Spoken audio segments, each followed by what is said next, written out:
Vse prihaja z morja in vse se vrača van. Določa trenutke časa. Nekateri se utopijo v njem, drugi ga prekoračijo. Za prehod čez morje je potrebna ladja.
Predstavljaj si, da je tvoja roka čudovita ladja, ki jadra v čudovitem vetru.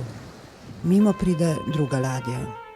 V principu so dve različni vrsti dogodkov. En je tisti, ki je ponovno povezan, bi rekel, z nekimi čustvi. Se pravi, ko se v nekih trenutkih vzpostavijo blazna čustva in takrat je poseben stadij, ga doživljaš zelo emotivno in tako naprej. Mislim, da tudi odražaš navzven.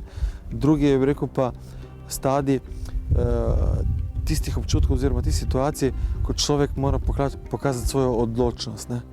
To je v trenutkih, bi rekel, ko si prepuščen svojemu karakterju, odločitvam in takrat, bi rekel, mora dati vse od sebe. Ne.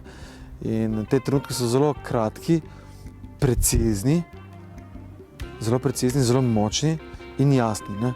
In tudi, bi rekel, v spominu ti potem ostane kot jasna slika, ne. To ni meglena slika. Ne.